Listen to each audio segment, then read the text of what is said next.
Çövrək saatdır, nə çövrək andı. Nəfəsim təngidi, ürəyim yandı. Kəfəzdən bir əlçin bulut boylandı. Xəyal uzaqlara ışlı darıxdım. Qoy yazım varağı, qalmasın ağı. Əziyyət çəkən varmı? Ayrı bir mən sayağı. Çox da müqəddəs qara çöp torpağı. Kəlbəcər yadıma düşdü darıxdım. Süzayat Kəlbəcəri demişdi. Ben de bu şiiri sigaret baskasına yazmışım. Deyir mən nə qədər yağməsim, heç qurumur dəsmal fəsim, niyyətim var qurban kəsim qara çöpə çatan kimi. Çox uzaqdır yolum Allah, lələ yaşsın qolum Allah, körpə uşaq olum Allah qara çöpə çatan kimi. Dəlik olub söküb fikir, məni yorub bu dərd fikir, oxuyacam əzan zikir qara çöpə çatan kimi.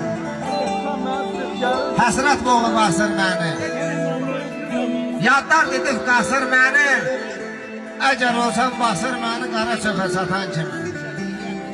Tarim ardı taxtım tacım, yol gözləyir anam, bacım, yoxa çıxsın ağır acım qara çöpə çatan kimi. Qırmamışdan çörək qəndi, təzəliyim köhnə zəndi, gəzməliyəm 7 kəndi qara çöpə çatan kimi.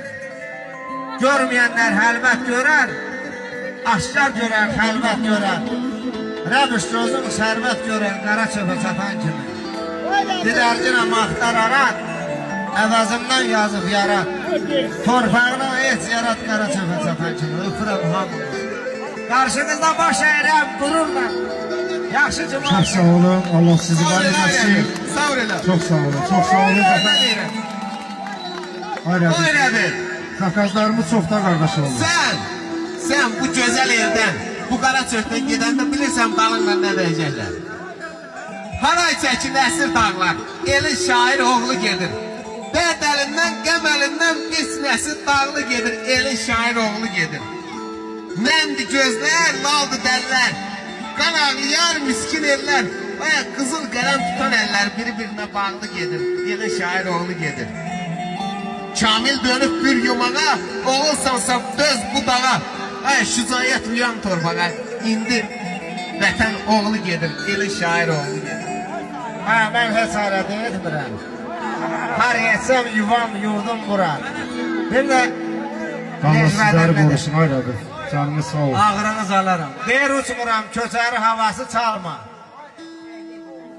Sazın sinəqdədir, xəyala darma. Ay aşıq qəlbimdən gəl nişan alma, qırılıb qanadım yaralanmışam. Arxamca gəlməyim, viranlıqdayam. Doğmadı günəşim, qaranlıqdayam.